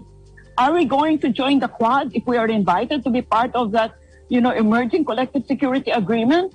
What about China, who is our neighbor? Are we going to rely on, again, the promises of, Biden, which promises are in fact there, in the deep lake, Blinken, when those provinces are not in the mutual defense treaty? So, given all these challenges of the leadership, you cannot have somebody there who is intellectually vacuous. To be cruel about it, di pwedeng bobo ang maging chief executive ng Republic of the Philippines. To whom it may concern yan, maraming nagagalit sa akin, it concerns a certain candidate or what. No, to whom it may concern, di pwedeng bobo ang chief executive. Okay. The other, I'm just, picking out, I'm trying to remember what's contained in my book on democratic deficits, which nobody reads, by the way. And as far as I can recall now, I have jotted down some notes here in front of me. Then there is that very, very disturbing and concerning, very high level of corruption in many of our public sector agencies. And that high level of corruption, they have to be addressed. And they have to be addressed quickly. Otherwise, we will have more of the same thing. Why is this happening? The quick and short answer is that you do not have enough sanctions. If I may be permitted, let me share with you my short stint as president of the National Defense College of the Philippines. I was borrowed from the UP there. I was full Professor 12 here. I had the highest rank in the university. And I told myself, I told Secretary Orly Mercado, I'm going to prove that because I'm from UP, hindi ako magnanakaw. The number two, dahil full Professor 12 na ako, wala naman akong rason para magnakaw. And of course, hindi ako nagnakaw kasi natakot naman akong mapreso. Okay, it's really the number three, which is so important. Bakit hindi ako nagnakaw? Dahil natakot akong mapreso. So, ibig sabihin, you can confront corruption in this country, so deep-seated corruption, if you have the concomitant sanctions mechanism that will make sure that if somebody violates our laws, then they go to jail. Absent those, then patuloy ang pagnanakaw. And the pagnanakaw can be, maliit na bagay at multi-million or billions, no? And you know what I discovered at the National Defense College? Di pala ako pwede magnakaw mag-isa. I need 6 other people, including the resident auditor, para makanakaw. So that means if you're really, if you're really serious about wanting to know how corruption happens, then you know whom to ask and whom to give incentive to, so they are going to tell you what is really happening. And many, many times, you need insider information, whistleblower information. Yung susundan-sundan mo lang yung papel, doesn't work. That will not wash. Because kunyari yung bala, piso lang siya, $1 lang. Pero nakalagay sa papel, $2, no? Hindi naman ko questionin, wala ka namang kinalaman sa bala. But remember, kanya sa nagdoble ng price, kasi magsasabog ka ng pera dyan sa mga tao-tao hanggang dyan sa lahat ng generals, etc. So do you see, no stupid person, no lazy person can really undertake anti-corruption measures unless they go deeply into the rules. Kasi yun lang, parang shake mo lang yung puno, tapos naghulog-hulog lang yung mga leaves. Pero hindi mo talaga tinignan yung kanyang kaugatan. Alright, let me now segue to another propensity of ours to undertake I don't know what to call it. People call it necropolitics, but I don't know whether that is the correct term to use. Like pag may namatay, yung asawa, ginagawa mong siya yung pinaparan mo. Na wala naman alam yung asawa. No? And we keep on doing this. O kaya namatay nanay, pinaran mo yung anak. Why are we doing this? Again, we go back to the fundamental deficit that I noted earlier, that because you have a broken political party system, you just choose somebody willy-nilly and catapult them to national position. What is to be done? I think there are 2 ways really to change our society and to change the way we do things. One, you attempt to change me. Clarita Carlos, I'm 75 years old. I have been teaching for 55 years. I'm sure it will be difficult for you to change me. Like I even sleep on the same side of the bed for the past, like 1,000 years. Where I'm going. That means it's very difficult to change a human being. And the empirical evidence suggests to us that it will take about 3 generations or 90 years for somebody to change his fundamental beliefs, values, attitude, orientation. But a quicker and a shorter route to change is to change institutions within which an individual is made to operate. And that is the reason why I keep on pushing constitutional reform. If we shift from a presidential system to a parliamentary system, immediately you will note that there will be no member of parliament who can survive there if he has nothing between his ears. Because the demands of a member of parliament and the premier or the chancellor for that matter, I'm sure you have seen the question hour in Great Britain, no, pag walang laman yung utak mo, ay talagang you will really receive a vote of non-confidence and be outed as a government of the day. So that is one of the signal advantage of a parliamentary system. And then as I noted earlier, the political party is the pivot of the life of the member of parliament. Wala ka nang gagastusin kasi yung party mo ang magagastos sa radio, TV time mo, may state support ka pa. At ang pangalan nila, ang campaign period mo is 2 weeks lang, and then you can be in a new parliament. And as I said, there is even no term limits. I mean, you can die as an MP for as long as your electoral district continues to elect you. And the chancellor or the prime minister continues to be prime minister or chancellor for as long as he controls the majority in the House. Do you see the beauty of a parliamentary system? And the parties will be compelled to be disciplined. You cannot just change political color and be a chameleon, from pink to yellow to red or whatever color to magenta, because you are committing political suicide. That is what happens when you try the limit of the behavior of human beings by doing institutional or structural changes. And I, as a political scientist, continue to believe, backed up by empirical evidence, that institutional changes will engender behavior change. So I hope you will join me in helping push our leadership to think about constitutional reform. Because if we do not reform this 1987 Constitution, which is so infirm, sobrang dami niyang sakit, no? Hindi mo pwedeng reform lahat yung certain parts of it. Ito, economic section, no. It's like the whole body is infirm. Ibig mo sabihin, yun lang, hindi mo papakailaman mo, paano yung lapa, yung spleen mo, yung liver mo, pati puso mo, may sakit. Dapat ang buong organism ang pakialaman mo, ang buong constitution ng iyong i-revise. So I hope you'll help me, Jonathan, and the rest of your colleagues. Sana pamamagitan ng inyong profession bilang journalist, talagang i-propagate natin ang constitutional changes. Because the empirical evidence cannot be dismissed.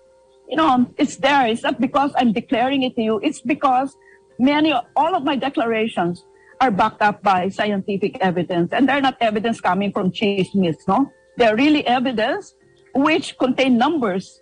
And the numbers, if you want to contest them, you must have a counter data. Otherwise, you shut up. Well, I think I shall end at that point. Thank you.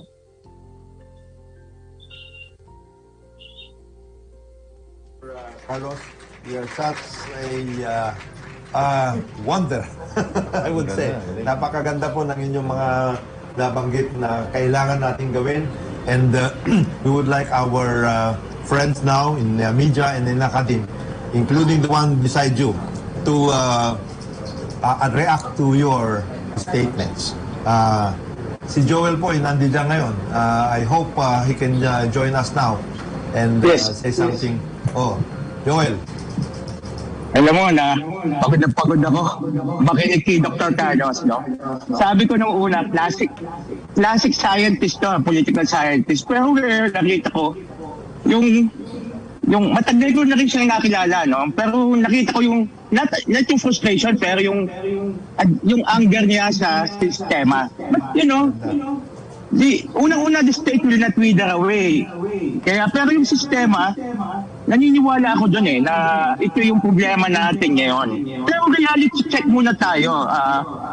After that COVID crisis demolished the government's narrative really of improving microeconomic fundamentals, may problema tayo mas malaki. Yung sabi nga ng Freedom from Debt Coalition, ang utang natin, 11.7 trillion na pesos. Ngayon, there is a high level of corruption. Naniniwala ako doon. Kasi si Dr. Carlos,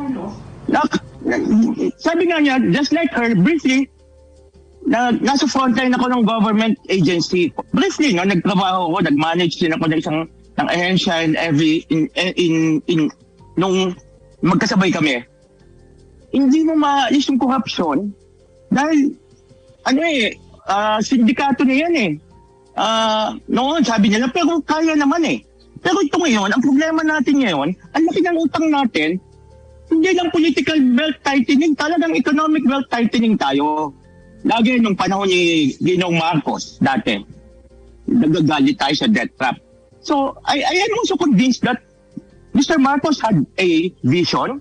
Di ba? Yun nga, may strategy siya. Pero sa tingin ko, yung strategy nito,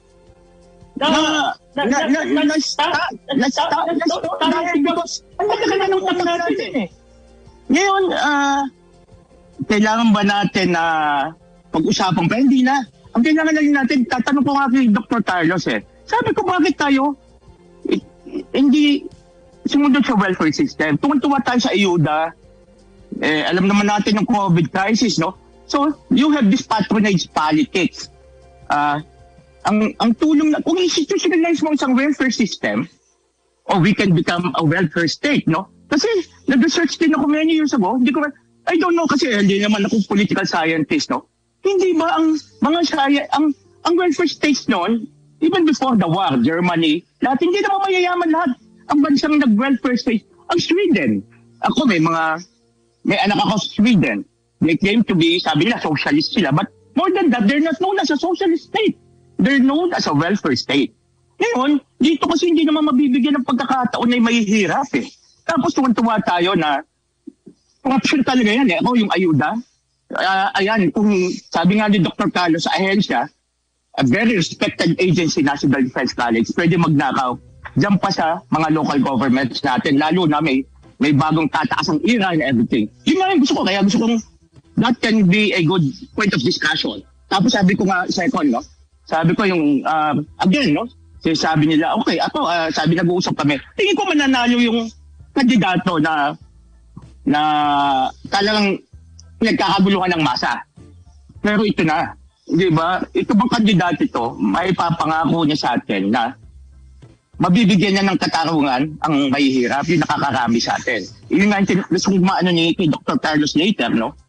Yung parliamentary system, okay. Meron tayong pwedeng pag-diskusyonan yan. Pero sasabihin ng masa, ano nung pakialam namin dyan?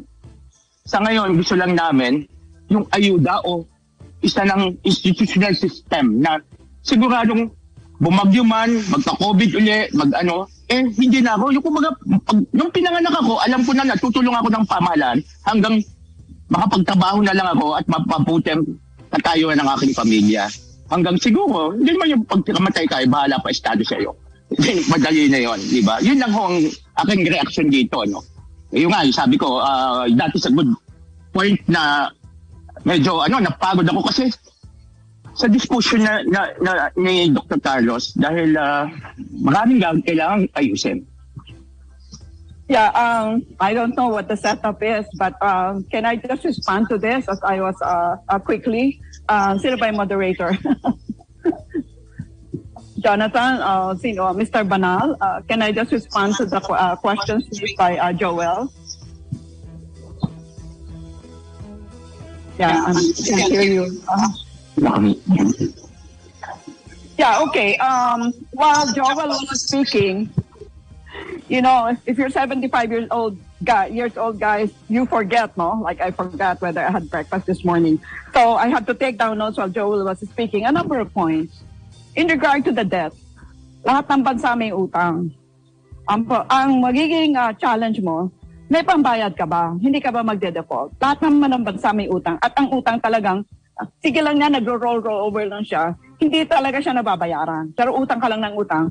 Ang importante, halimbawa, nag-utang ka at sinabi mo, sige ha, mag-utang ako, tapos magkakaroon ng railway system connecting the, 7,400 islands in the Philippines. Kung halimbawa lang yan, sundan natin yan bilang tao, bilang public, and sabihin natin, ito bang inutang natin ay napunta ba dyan sa paggagawa ng mga railway system o napunta lang dyan sa bulsa ng tao? Because a liberal democratic framework can only happen if we, the public, are vigilant.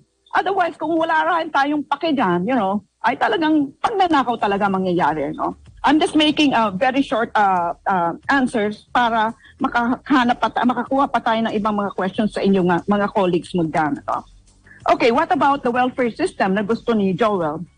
For a long, long time, I've been proposing the universal basic income. I cannot discuss with you, the nitty-gritty of this, but essentially, that is one of the ways by which, beyond the 4 Ps, Bolsas de Familia, etc., by which you are in fact able to pull up out of extreme poverty millions of people. And why don't we try that? Again, the empirical evidence is very strong in regard to successes. There are failures, but if you are a strategic thinker, then you find out which combination of variables will more likely bring about success rather than failure. It's called the UBI, Universal Basic Income. Now, again, I think Joel was talking about the Mandanas law, which says that there will be a tremendous amount of money will go down to the local units. Now, why am I concerned about this? If you don't have a national strategy and you allow the local units to just, do whatever they want, build this and that, basketball courts, saunas, etc. For God's sake, they have to be linked to a national strategy. Whatever happens in 42,000 barangays, 81 provinces, X number of cities, etc., should happen because they are part of the big picture known as the national strategy. So absent national strategy, magwiwido-wido lang ang mga iyan. And of course, when you have wido is also spelled as corruption. So magwiwido ka and you have tremendous amount of money in your hands. No, wow. Ang swerte naman nila, no? Okay.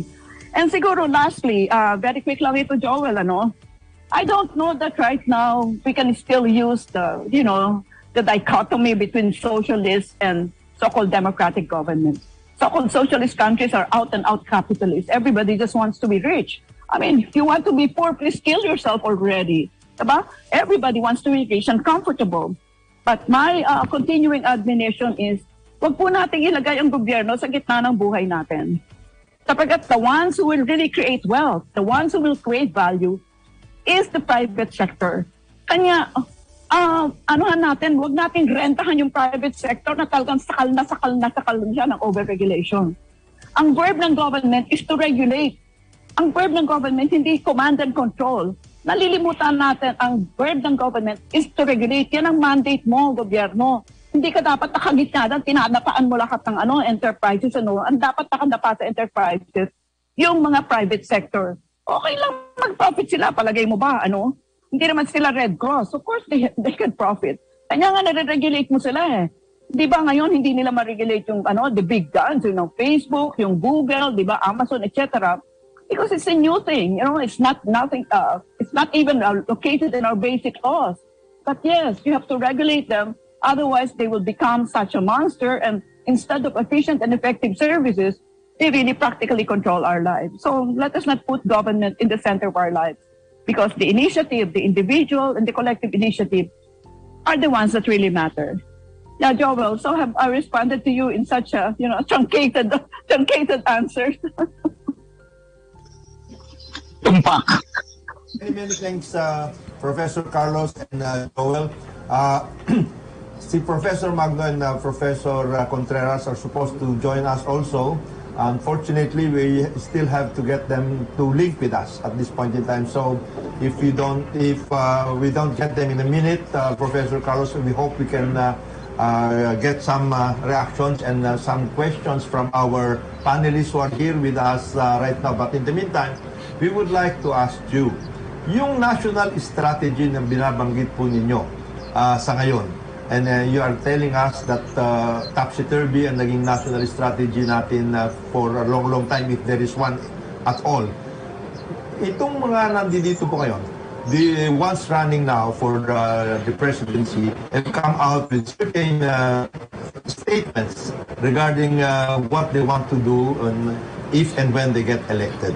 Do you think they have come out with something as cohesive as you want us to have as a national strategy? Have they come out with something?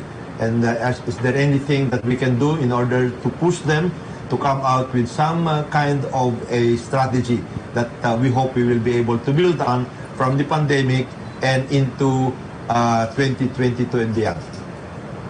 Excellent question, Jonathan. And you, in fact, mentioned the important word, cohesive. Alam mo, pwede ka magbigay dyan ng sangkatutak na, random list, no? Ito ang gagawin ko, mag-create ako ng jobs, etc. And I'm going to open enterprises, telco, etc.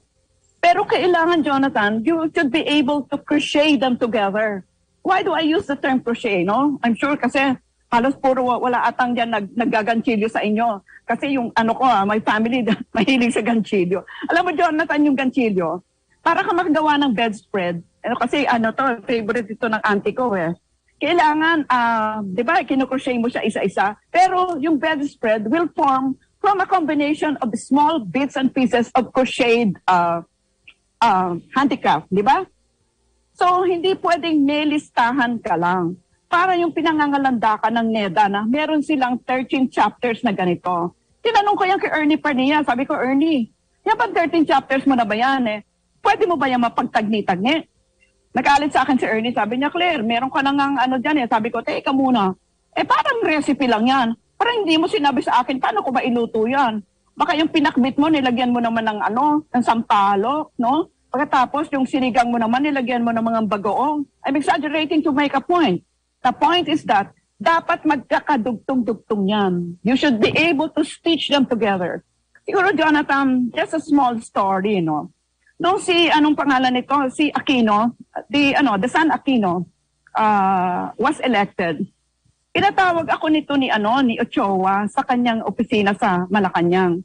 Hindi naman niya ako kilala, pero alam niyang meron akong sinulat na libro on bureaucratic reform. Sabi niya, pagdating ko doon, ako tampak-tampak yung mga folder sa harap niya, hindi ko na nga siya makita sa mountain ng folder sa harap niya.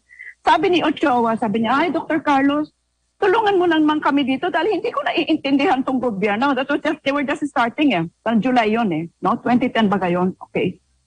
Sabi ko, oo, tulungan kita.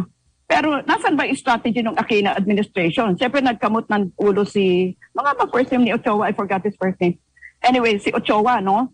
So, sabi ko, kung gusto mong i-engage ang aking research team, gawa muna tayong national strategy. So, Jonathan, pinalitan yung TOR namin. Imbes na bureaucratic reform, national strategy. Kasi yung bureaucratic reform,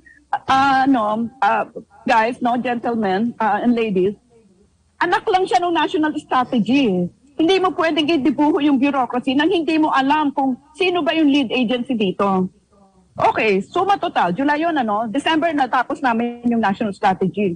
Siyempre, commission yun, Jonathan. Binigay ko yun kay Ochoa. Sabi ko, this is an approximation of what our national strategy looks like. This is like a train, ang lead train tourism. Kasi sabi ko, Jonathan, napakaganda ng bansa natin. Super ganda talaga. Yung mga bali-bali dyan, sorry guys pangit yan, I mean, wala talagang sinatbat yan sa ating mga, sa ating mga beaches, Boracay, etc. Nido. Pero sabi ko kay Ochoa, kailangan ilahad mo to sa publiko para pag-usapan. For them to shoot down whatever it is na nakikita nila dapat ayusin dito, na dapat hindi isama. But I think Ochoa did not do that for reasons not known to me. And because that was commissioned, I cannot even put it in public. Hindi ko alam yung ethical issue dyan, Jonathan. I wish I could put it in public para pag-usapan natin. Kasi yung national strategy that we did really stitched together what I had been advocating. Dapat yan, magaganchilyo mo lahat ng elements dun sa national strategy so that you have both the domestic and the foreign component. So how do I deal with Russia? Russia for a long, long time now. When I was in Moscow quite recently, sabi nila, naku, Dr. Carlos, we really need a status of forces agreement with you. Dahil we are a nation power. Russia is a nation power. And we're also pivoting to Asia. Well, sabi ko, magsabi kayo kay Duterte na gusto niyo ng status of forces agreement and you want to exercise and to train with our AFP.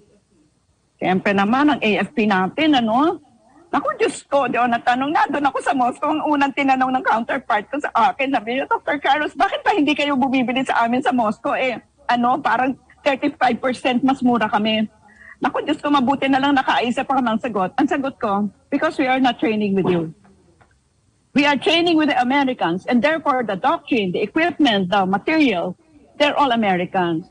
So why don't we consider, really Russia, Japan, Vietnam, even China would like to train and exercise with our AFP, Mukhang si Vladimir Putin ay magbibisita ata dito bago matapos ang term ni Duterte. Di masaya, So, anyhow. So, yung sa national strategy, hindi bukod dun, hindi naka-disaggregate ang domestic and foreign policy. Kasi foreign policy is just the policy beyond our shores. But they are related to domestic policies. Maraming salamat po, Professor Carlos. I would now like to request our friend Lito Garni, who is the special section editor of the Philippine Graphic, to ask a few questions. Good morning. That was a very fresh insight, Professor Carlos. And sayang because your democratic, your book about this democratic space, about the need for a national strategy before local government units can implement their projects. Sayang yun talagang mapagtatagpi-tagpi yung mga kailangan para dito. And then when you said that countries actually have to get into debt in order to push through their reforms. Dito sa ating kasi yung ginawa ng ating gobyerno is to ensure that yung COVID-19 maasikaso. And you were right about that we can borrow, any country can borrow as long as they can have ways by which to pay those debts. Kaya kahit na sabihin mong astronomical, even if you say 11.7 trillion or 12 trillion yung borrowings natin, at least nakarating doon po sa masa. And then nabigyan po sila ng ayuda. In my case, in my little town of Pateros, I was able to get 2 ayudas. Okay na yun, maliit lang, pero it is enough. that the government is actually doing its utmost. But then, I believe and I subscribe to their thesis, Madam, that what we need really is a national strategy. In Indonesia, what I understand is what the NEDA, the economic agency there, comes up with.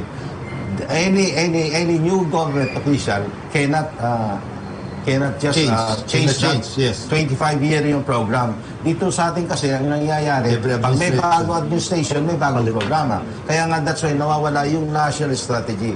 And then that I believe is where your parliamentary system proposal comes into play. At saka nagustuhan ko po yan because I covered business, I covered business.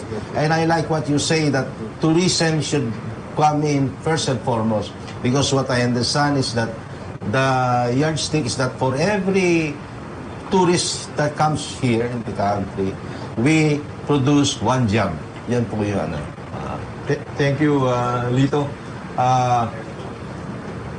We also have here, ma'am, Professor Carlos, Dr.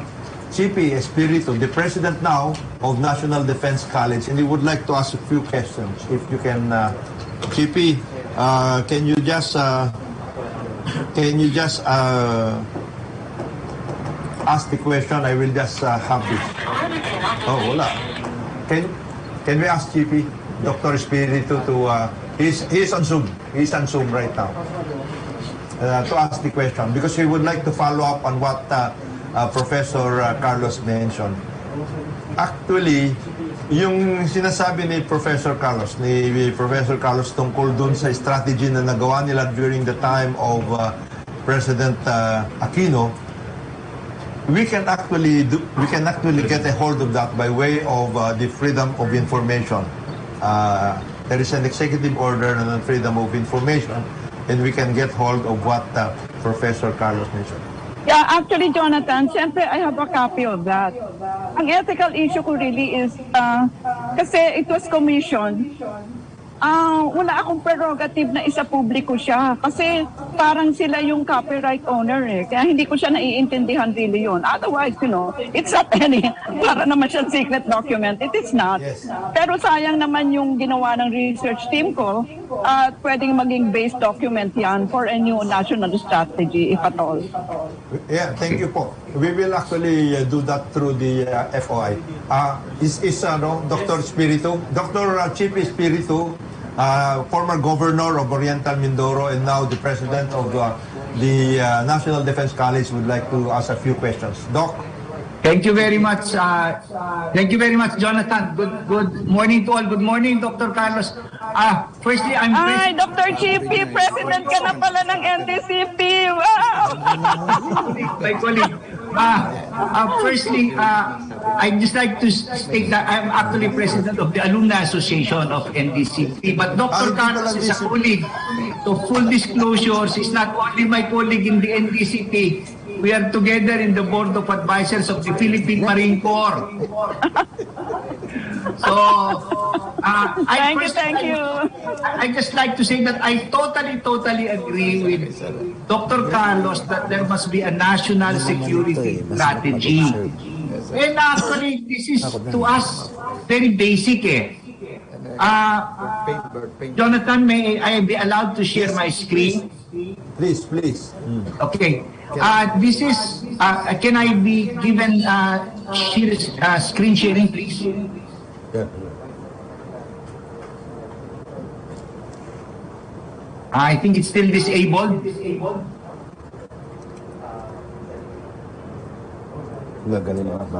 Please allow me to share screen. Okay. We're really hostage to technology. Kakayamot. Okay. Now, well, this is my lecture on public governance when I was still teaching, But, this is our basic NDCP, that the people entrust funds to the government who in turn manage funds and resources judiciously. This is the basic ito yung sinasabi ni Dr. Carlos I had this 30 years ago at the NDCP. And NDCP actually was creation of the executive order of President Marcos, Ferdinand Marcos. Ito nakatali-tali, national interests and goals. From then, you formulate your national objectives, and then your national policies and doctrines, and then your national plans, programs, and budgets, and then nakatali, what are your socio-cultural, economic objectives, plans, programs, and budget. The political is foreign service, military service, civil service, ecological, and then techno-scientific. And so nakatali ang grand strategy. Is actually is basic. It's really a question simply of implementation. Bringing it down to the local level, and Congressman Jonathan is so used to this. You need somebody, you not only need a plan, because kung plano lang yan eh. You need somebody who will really tie it up. And it cannot also just be the president. Maraming ginagawa, maraming iniisip yan. It's basically strategic. You need an administrator. As Congressman Jonathan was provincial administrator, siya nagtatali-tali ng plano to ensure that they're implemented properly. But I totally agree with Dr. Carlos that we need a national strategy, and even as early as now, I will respectfully suggest that this platform be in place so that the people will see what a candidate has to offer. And when the elected president assumes office, he can hit the ground running. May plano na eh. Implementation lang. And even in the choice of officials, this will guide him because hindi ba naman pag may job description, anong gagawin? May qualification standard siya. So who can carry out the job? So it even helps in the selection of officials, in the vetting. So it should really help. And then I'll go to the next point of Dr. Carlos, corruption. Kaya ako nagpo-full disclosure, we agree on so many things eh. You know, this is something made by my public art student in 1996. At tingnan nyo, nakakurpa ito ng transparency. Eh kasi kung ninanakaw lahat, eh ano mangyayari? And this one is something I made, look, 1996. Where do funds come from? They come from taxes, loans, grants, services, and other income. Pagpasok sa kaba ng bayan, as we say to those who come from provinces, I'm in Oriental Mindoro right now, yung kaba ng bigas, binupuriki, butas. So magkano pa dadating sa tao? So I agree totally with Dr. Carlos there. And then it's the first thing. You really have to correct because what is the use of bringing in all the money? Eh kung na nakawin din. And then the constitutional reform that is really needed. Maraming kailangan ayusin. But really, there is no single silver bullet that can cure all our problems. We have so many problems. We need a magazine of silver bullets. But it really starts first with identifying what the problems are and coming out with a national strategy. When I talked to Jonathan, this all started because I was asking for the national security strategy because we are uploading it on the NDCT alumni website. No? So, we really need that. And that's what we need to put together, present it to the people now. Ito ang gagawin namin.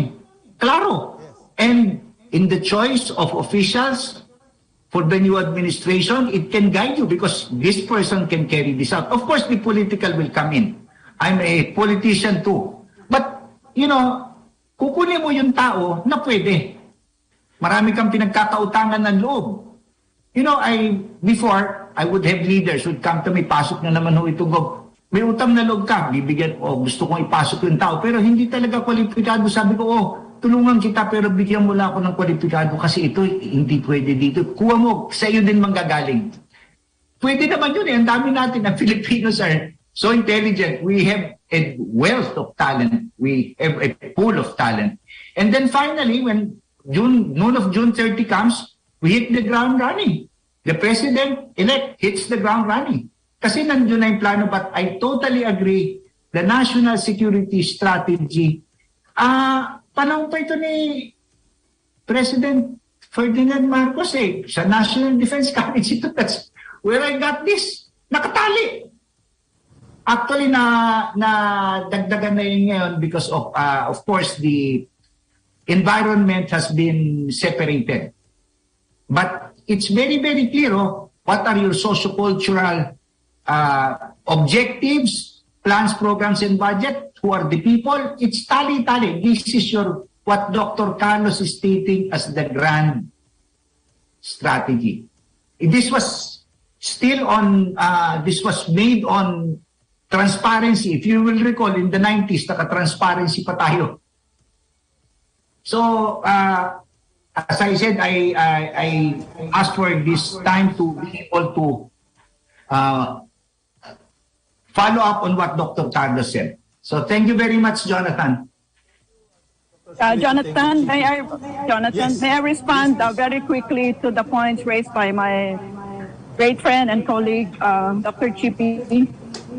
Well, Yes, it's ma'am. really Yes, very, very important. If you read my book on bureaucratic reform, I have researched that a good part of 5,000 people will be appointed by the new Yes. chief executive. By the new administration. Yes, and they are all policy making.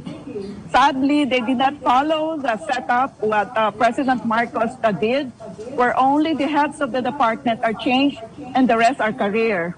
Now, I think up to directors, wala eh. Parang inaalam mo siya, you sweep them off the table and you have new faces there. Nothing wrong with that, as Dr. Chippy had noted, for so long as you get people who are qualified. Minsan, sinabi lang dahil nagtulong-tulong sa kampanya mo, nagtitinda lang siya ng maruya tapos ginawa mo siyang director. Again, magsasuffer na naman tayo sa kabubuhan niya, no? Ang tagal ata, no? 2,000 days, di ba? Okay. That is the thing that, then let's talk about the national security and defense policy na sinasabi ni Dr. Chippy. You know, I have lectured so many times with the different armed forces, no? So I went to the Air Force and they were talking about the Air Force strategy. So unang kong tinanong, kasama ko pa noon si si Ichidoro kasi siya yung susunod na lecturer sa akin. Unang kong tinanong, saan ba nakatuko ditong inyong strategy ng Philippine Air Force? Asan ba yung national strategy? Saan ba yung nanay na dokumento? Ang nanay na dokumento is national strategy. Di walang makakibo-kibo sa akin yung mga so-called strategic officials. Sabi ko, ay wala pala tayong national strategy. Halika, uwian na lang tayo. Diba? I mean, saan mo naman hahanawin yung security and defense strategy? Wala ngang mother document. No? I mean, for you to say na friend to all, enemy to none, Sus Mariosep, policy ba naman yun? Slogan ang tawag doon. And, you know, it's one of the most stupid statements that anybody can make, no? Please, friend to all, enemy to none, hindi po yun foreign policy. Ang tawag doon tamad slogan. Oo. Kanya, I'm sure Dr. Chippy, alam mo, maraming galit sa akin sa DND.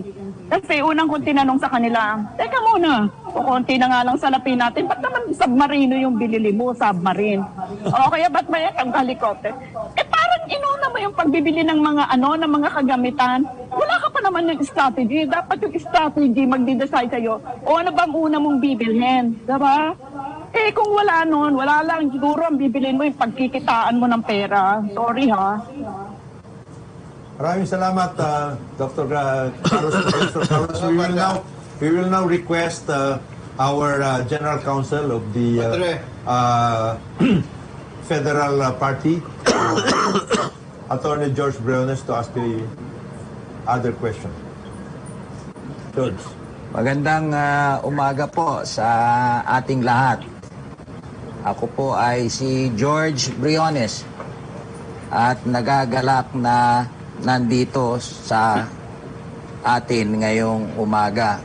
First, I would like to congratulate Mr. Edgard Cabangon for this successful launch of the ALC Media Forum. We would also want to congratulate our presenter,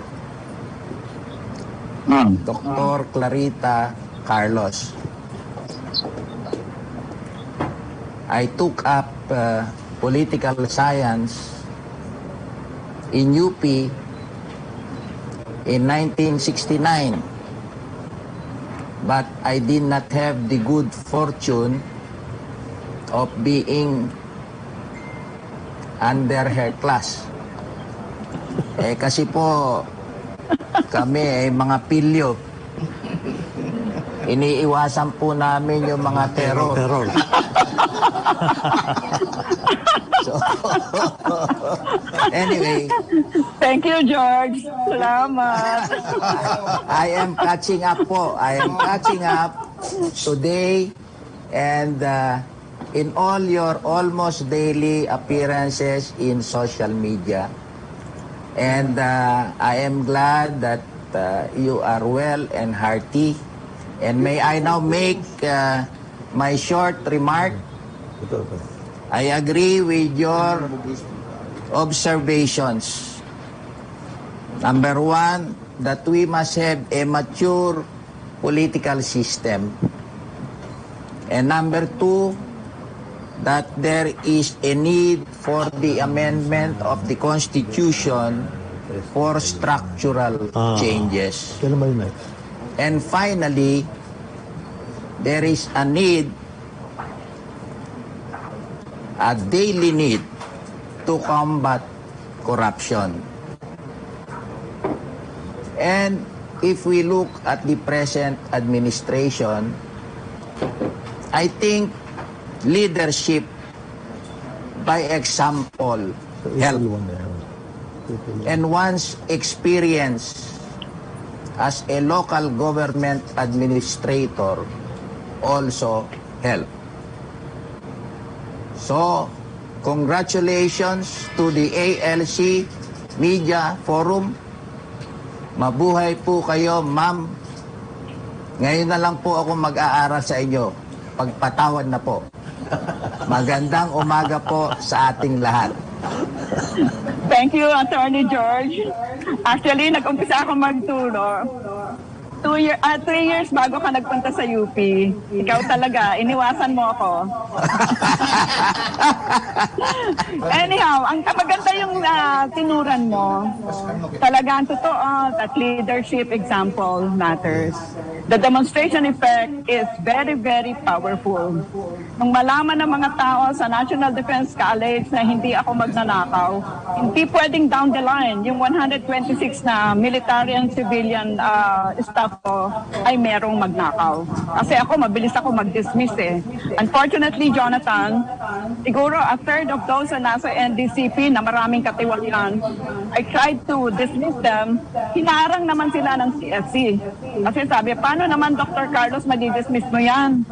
Ang kanilang evaluation, grado ay mga 85, 87. Just for Santos, Mariosep, nakuha nila yung 85 at 87 kasi ay nag-iyak-iyak sila dun sa kanilang supervisor talaga. So many things that are really so wrong, But leadership matters. The demonstration effect is very, very powerful. That is why, dapat ang leadership natin sa July 2022 must be a person of probity. But that is not enough. No, it's not enough to be perceived to be good. Otherwise, imbitahin mo na lang yung Pope sa Vatican, yung pinsan ng Mother Teresa. No, we need a wily, Machiavellian, strategic thinker, Hindi pwede yung sabi kung good ka lang people will lead you by the nose, di ba? Oo. Okay, thank you very much, Professor Carlos. Now we would like to our editor of Business Mirror, Chuchay Molina Fernandez, to ask the question. Ma'am, you mentioned that the presentation you gave to ESHO, which wasn't made public, one of its key points is tourism. Tourism, yes. Can you speak louder, Chuchay? Yes, ma'am. You mentioned that the document you submitted to then ESHO, one of its key points is tourism. Would you have a suggestion on moving forward from 2022? What do you think should the next administration have as its main pillars or anchor for its national strategy? For instance, would you say that besides tourism, energy should be given high priority also, considering that it's a very, very raging issue now and it touches all energy issues, touches most of our lives? Yeah, okay. The reason why I hope Jonathan will be able to summon that document, no? Para makikita nyo yung context ng why tourism should be the lead drain. Pero syempre nakatahi na doon yung energy, you know, transportation, yung medical tourism, yung health, education, and so on. Ano yan tagni-tagni siya. Yeah, pero if you're asking me for a broad framework that a new leadership should follow, actually, if you're my friend on Facebook, makikita mo yun sa pinost ko. Alam ko, moonshot yun, pero it can be done. The Congress, in July, when it convenes, can already constitute itself as a constituent assembly and work on 15 or so drafts already of what a new constitution would look like. 2023, the following year, you present it to the people in a referendum. If they agree, the following year, 2024, you have a new parliament. And what is the beauty of a new parliament? You can have a leader there who can be a prime minister or chancellor for as long as he lives or for as long as he has the majority in the House. And you don't have to, go through this long, very expensive campaign period because, to repeat, the campaign period is only 2 years. But the codicil there is that cannot have members of parliament who are bobo, who are intellectually vacuous, no? Kasi hindi sila talaga makakasurvive doon. Maraming salamat po. Many thanks, Professor Carlos. Actually, my information is that there is a group right now, and it is composed of people who are working with the candidates, proposing to have a constitutional convention. Because if you rely on the Constitution,